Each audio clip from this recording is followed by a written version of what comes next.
universities in the country groaning under the yoke of high tariffs thrust on them by electricity distribution companies. They're saying it's too expensive. What's going on? There's discourse which may see the 10 with the highest budget spending over 75 billion naira on electricity this year.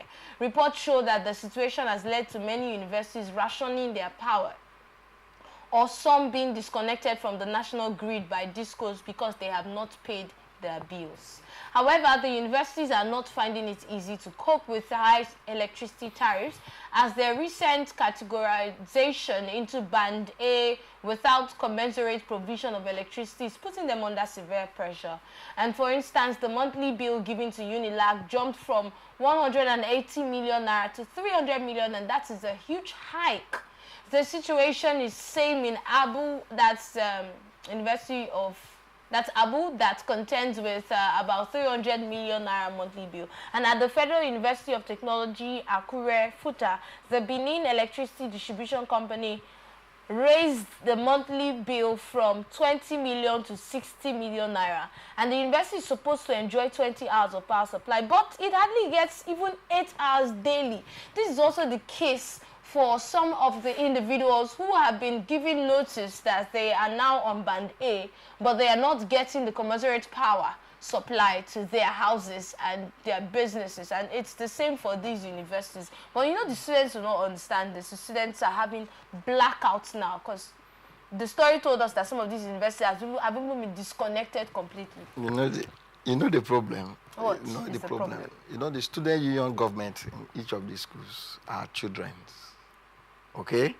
Because we want to push our children to acquire education 16 years, 17 years. You mean they are young? We can't really say they are children.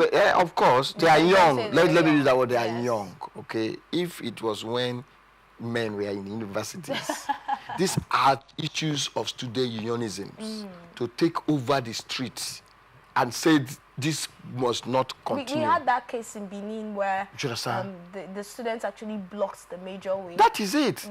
This is blackouts. What brought this democracy was the student union activism.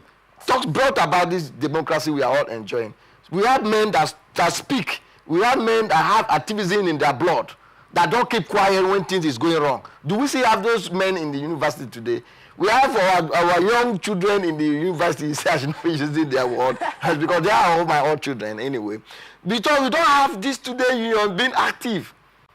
You don't need to, in those days, student union government, even the university respect the student union government in the universities. We sit down and talk and negotiate. If you want to increase school fees, they say no, they will protest too.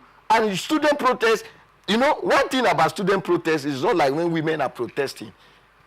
Police cannot shoot at them directly.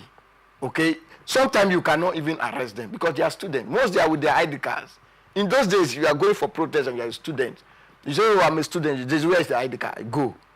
Okay? Like women. Women are doing their protest. You cannot just harass them like that. Unlike other categories of protest we are still seeing in this country. So I think the student union government in this country, which politicians have also organized them, because we have different factions. We used to have factions in those days, but those factions were very active. These are issues. How can you pay 300 million in a month? How much do you generate? How much do you generate? Yeah, even it is so it's too painful to be seeing this happening in the country that we are also giving power to neighboring countries.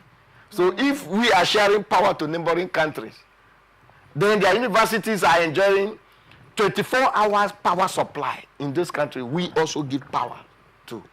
And look at their budget, 75 billion naira. Only the electricity sector, okay, in the whole year. Now, each school is paying 300 million, 200 million. How could they cope? The effort is coming back to the students. So the students' community need to rise up. Because very soon they will increase school fees. Instead of, okay, they want the school. We've been having cases of increase of fees. It's going to happen. Different universities, they will give you reason that, look, we cannot control this, and we have been demanding this from government. Government have not listened. Can we close down the school? We cannot close down universities. Giving room for private universities to be ahead of our public universities. Because as it is now, some of the people now will be hearing outcry of students blackout and all that, and compare with insecurity in this country, when there's no power supply to some hostel, you know what can happen, even comparing to when there's power supply. So now, the parents now will be thinking of going to private university that we have constant electricity. Okay? So these things need to be checked. These are issues that the senators that should be taking action. They are oversight functions. Individuals can provide power and then the government cannot provide powers. Okay? So it's something you cannot talk much about because it is condemnable for me. Really pathetic. But let's get to wrap things up now. Time's no longer on our side. Thank you so much, Royal Chief, for joining us today. It's my pleasure. ATN Blowout. Always a pleasure having you. Thank you for having me. And we must thank you for being a part of the conversation. Big thanks once again. Thank you. And don't forget that we are open for partnership and sponsorship. You can stay connected with us on our socials, on Facebook and YouTube at Atlantic Television Network, on Instagram and TikTok at Atlantic TV Network 1, and on X at Atlantic TV Net. Watch us live on our website at www.atlanticnetwork.tv. Remember that peace and unity are the pathways to progress. I am Enidoye Jackson. Coming up next is Open Conversation. Please stay right here with us.